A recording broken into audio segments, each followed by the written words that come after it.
Good morning.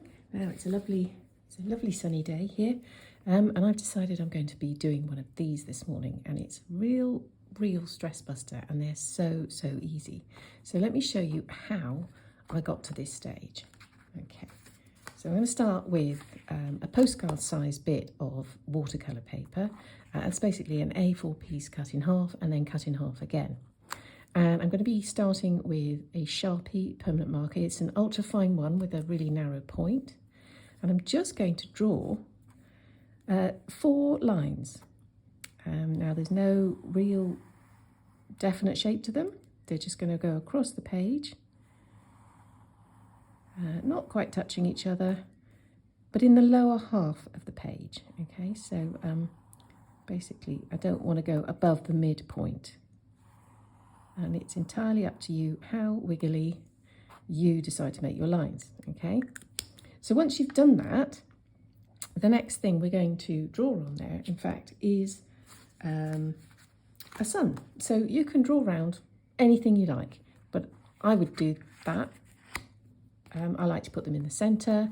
I don't like the whole sun to be showing, but it's your drawing. You can put your whole sun in if you want.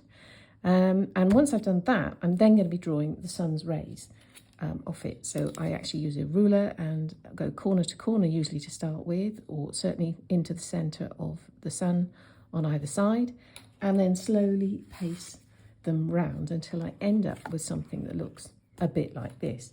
And now I'm ready to add some paint, okay? So I'm going to use, you've got the choice of different brushes, of course. You can use a wide filbert like this, or a narrow filbert, depending on how you feel. I'm gonna go with the wider one because I'm feeling a little bit confident. I'm hoping that's not going to backfire on me. But the idea is to wake up different colours of green. You can choose any colours. You don't have to stick with the natural colours for the environment. So you could actually do this all in blues, purples and pinks if you wanted, or any combination. But I'm going to start with the land, and I'm going to start with quite a dark green, almost an emerald, and I'm just going to be running the tip of the brush along the top line there. It's really good for practicing your brush skills, this, and for laying down washes. So I've got quite a wet wash, and I'm just being very careful to sort of tickle it between these 2 lines here. And what I'm ultimately going to do is put a different colour green in each of these lines going across. And that will give you the sort of cartoon-like impression of maybe fields moving back into the distance, or potentially, you know, just different sections of land, rolling hills going away. And don't forget, of course, that it's important when you're laying a wash down not to add any extra water once you've mixed up the colour that you want to use. Otherwise you can end up with those sort of little back runs and white sections that end up looking a little bit like what we call cauliflowers. Okay, so I never paint 2 sections close together. I would like that to dry before I go anywhere near it. So I'm now going to paint one of the ones coming forward with a different green. This is more of just a bright green, so you can see a difference in the tones there. Remember to have a light grip of your brush and just pull that bead of the water across. These are really rather lovely colours to be working with, particularly this early in the morning. Sort of get me off to a very good start for the day. If you go outside your lines, don't worry, don't give yourself a hard time. You can just let that dry, and then with a little bit of fresh water on your brush, you can actually just rub away at it and blot it, and it should lift off. Or leave it, you know, it really doesn't matter.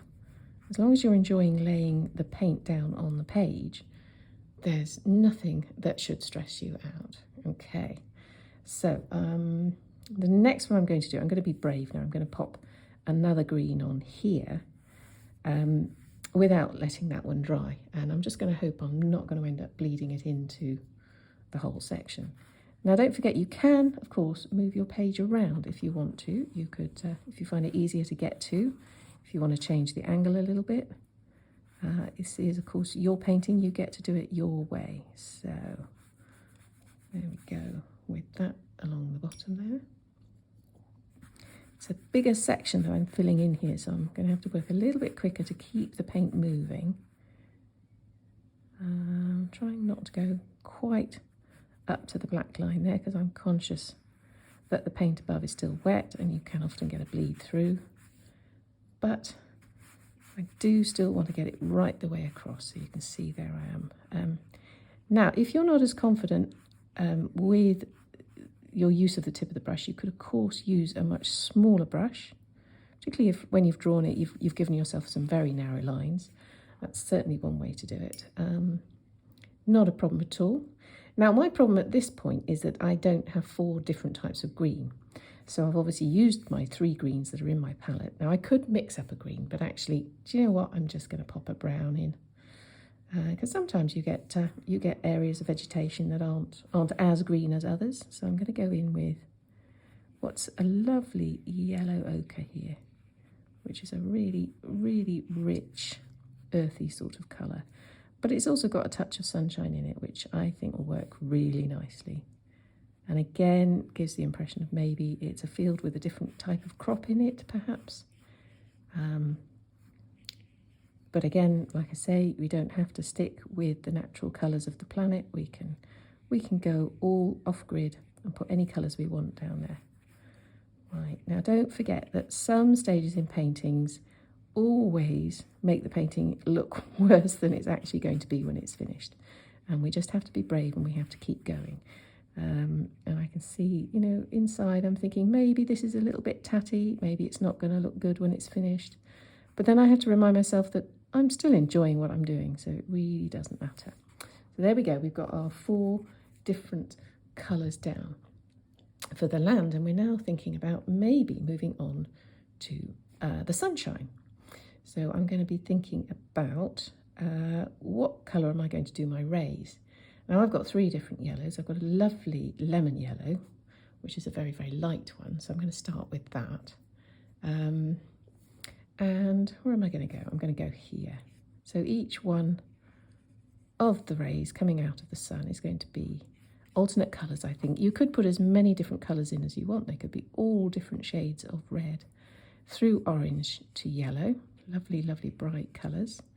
Always lifting of the spirit. But I'm going to stick with just alternating. I'm going to do a lemon yellow every other ray of the sun coming out. And of course, again, as I say, you can make your rays as wide or as narrow as you want. I quite like these chunky ones. The other thing to consider as you're filling your postcard shape up is that, of course, the water absorption into the paper might be encouraging the paper to curl just a little bit.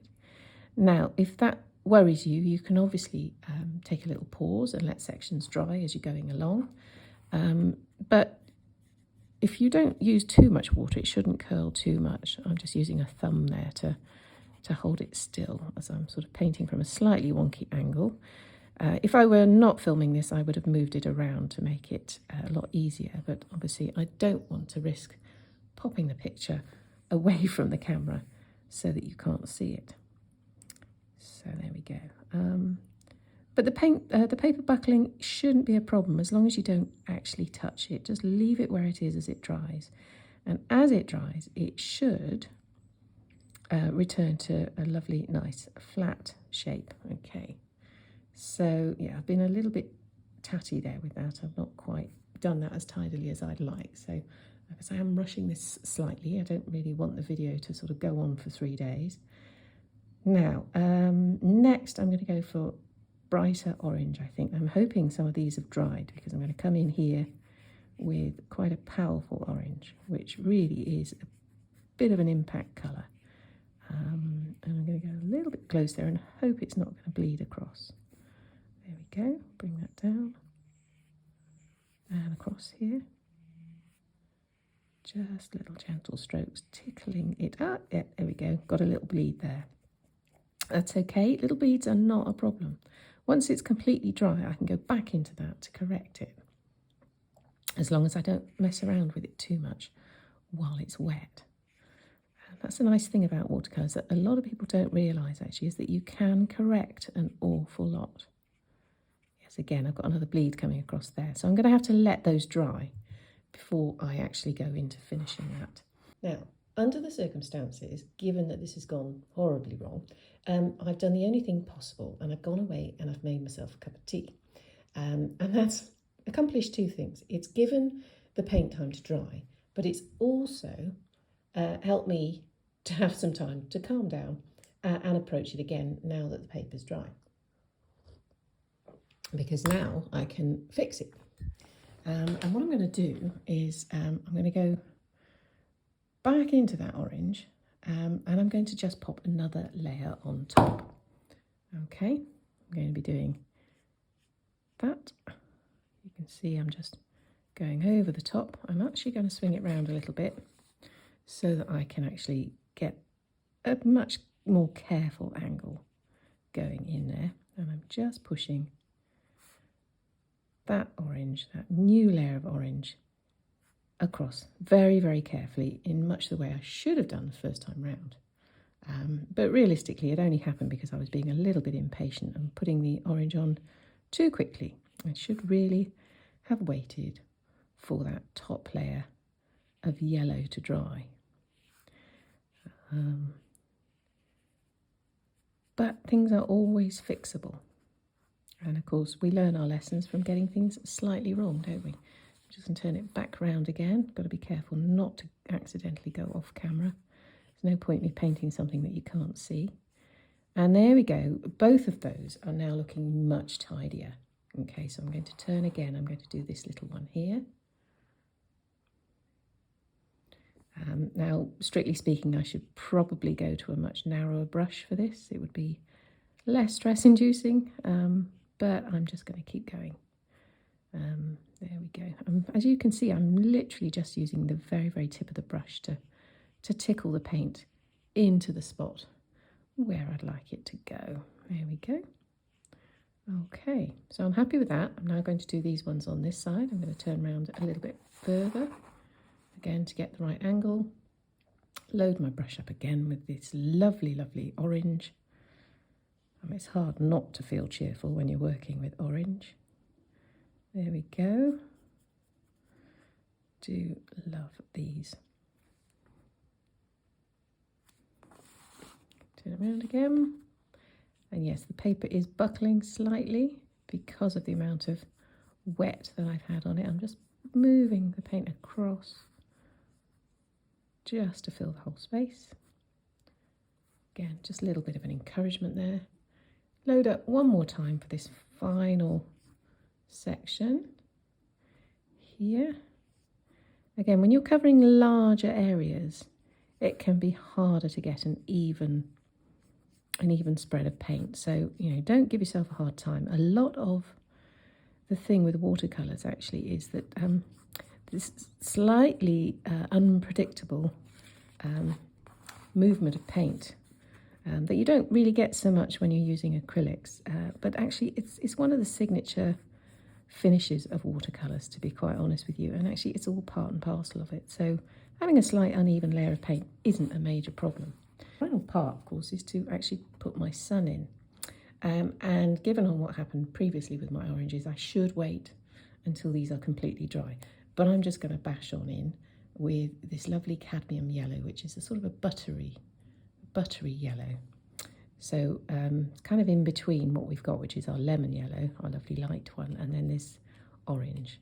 And I think of all the yellows, cadmium might be my favourite. But I won't say that too loudly because I don't want all the other paints to hear me. I want them all to cooperate when I put them on my brush. Right, there we go, coming round there. And again, this is something that you can spin to make it easier to reach. I'm just going to encourage that across the bottom there. And the next thing to do, of course, is to wait for it to dry. Now, I like these because actually you can put a stamp on the back and send them to people. Or you could actually pop it on a card base like this. This is the one that I did earlier. I would use a bit of Pritt stick and stick it on there. Maybe pop a little signature in the corner there, and then stick it in an envelope and send it to someone. But ultimately, I just love doing these. I think they're great stress busters. It's actually not taken very long at all, about sort of 10 minutes. I've used all my favourite colours, and I'm left with a bright, cheerful, happy little painting. So if you give it a go, I hope you enjoy it.